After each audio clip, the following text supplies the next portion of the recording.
Good evening. I'm going to be tying a basic dry fly tonight. I'm using Umpqua dry fly size 8 U001. I'll be using dubbing material from this pack here. Got this on Amazon, I believe. I'm using this color here. Be using my Loon scissors, my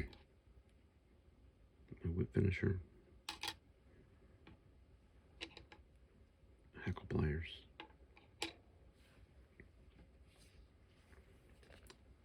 these two hackles.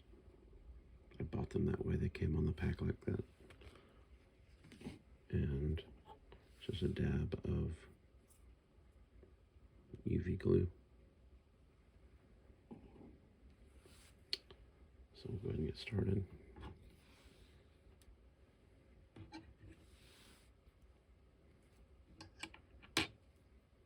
Just put the hook in the vise, mash down the barb.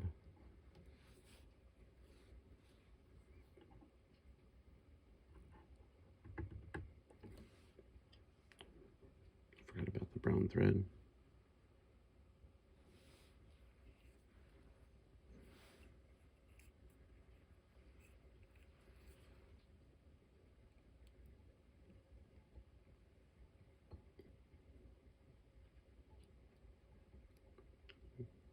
We'll start with a layer of thread on the shank.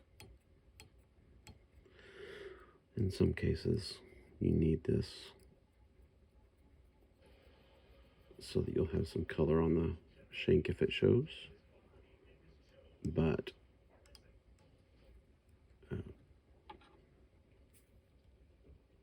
you can also just make it rough so that things don't slide around. Then I'm going to grab one of my hackles. I'm going to take some barbs.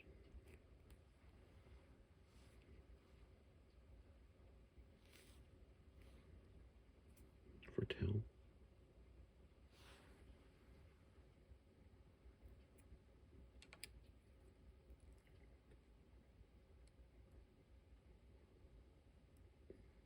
Just tie those butts down. They'll be covered up with dubbing. And I do that, and then I run the line between the feather and the hook, and then tighten it back down. So that helps keep it up a little bit like that.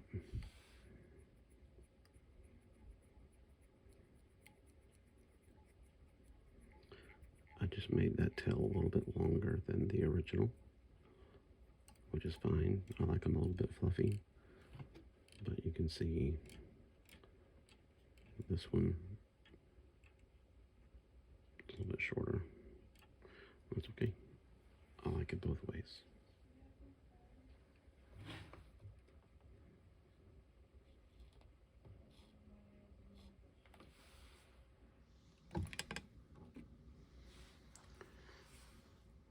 Also forgot about the wax. I use bowstring wax. It works fine for me.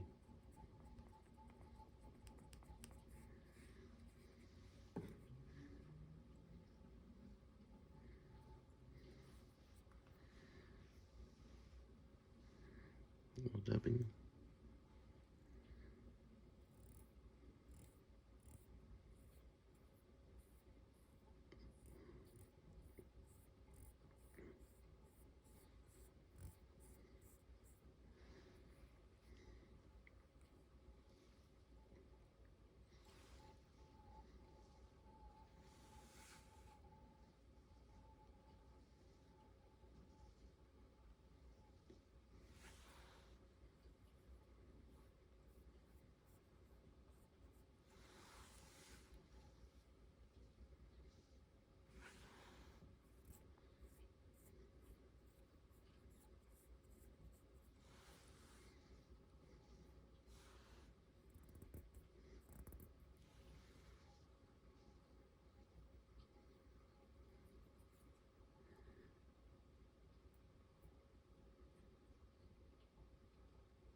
brown, strip it back some.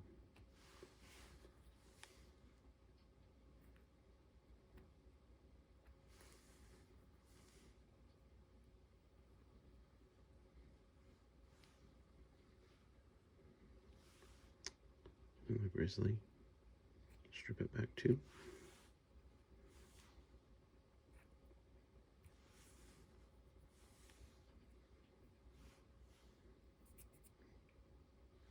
Just gonna lay this here, hold it across.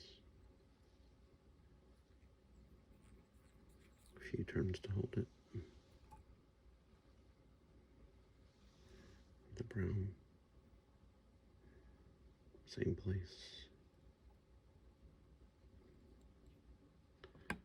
Just a few turns to hold it. Well, actually, you can go ahead and roll up to the head, to the eye of the hook.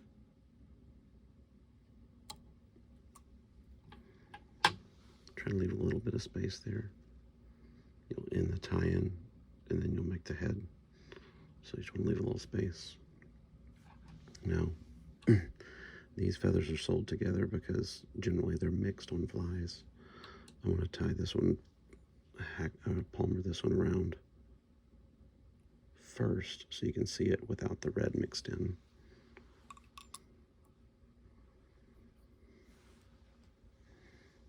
Go behind here first. One turn.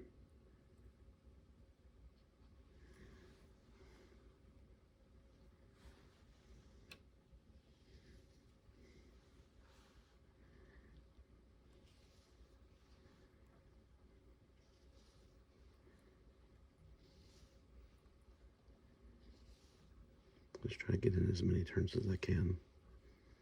The more feather you get on there, the higher it'll float.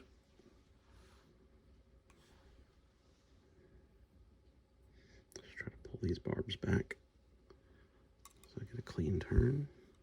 That's probably enough right there. Go in behind the feather with the thread. A couple of turns. Now I put my hand between the thread and the feather, hold it back, and reach in. Just snip that without snipping the thread.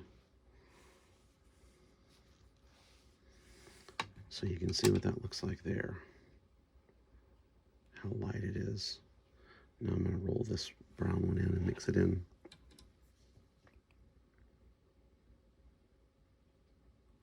And you can see how it warms up the color. So you could just do this with 2 of the grizzly to make it fluffier. But this helps to warm up the color a little bit. So you just roll it forward just like you did the other one and mix them together. Try to pull this back and go. So that's probably all I'm going to get out of that one. Tie it off and do the same thing here. A few turns. Hold the thread back. Reach in with my very sharp pointy scissors. Trim that off. Now I'm going to take all this, pull it back.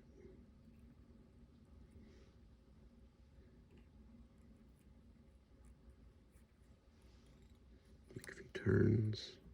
Do it again. Try to get all those barbs out of the way. Just make several turns until the head is as thick as I want it to be.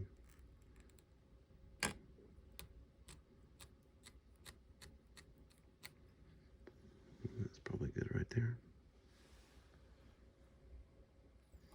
I'm going to take whip finisher.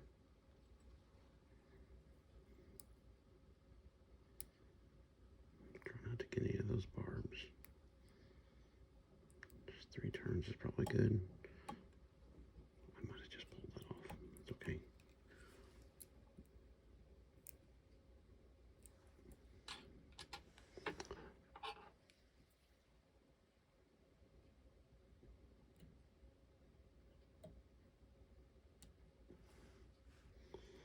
beautiful thing about these very sharp scissors.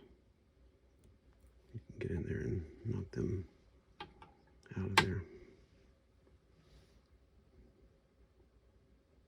Okay. And then just going to take one edge, cut my thread.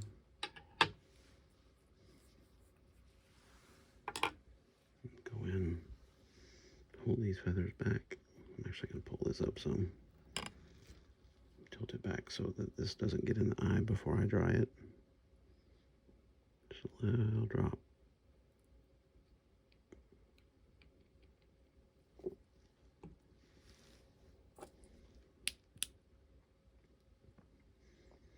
UV curing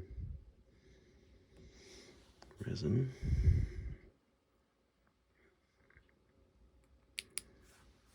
And there it is. So you can see the difference between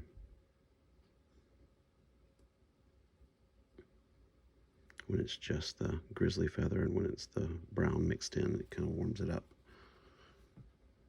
So there's very simple, basic dry fly.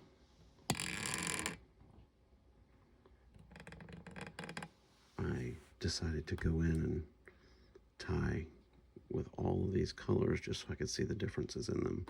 I dressed them the exact same. Use the same tail, use the same feathers on the front, and use just a different color for the body just to see how they would turn out, and really enjoyed doing that.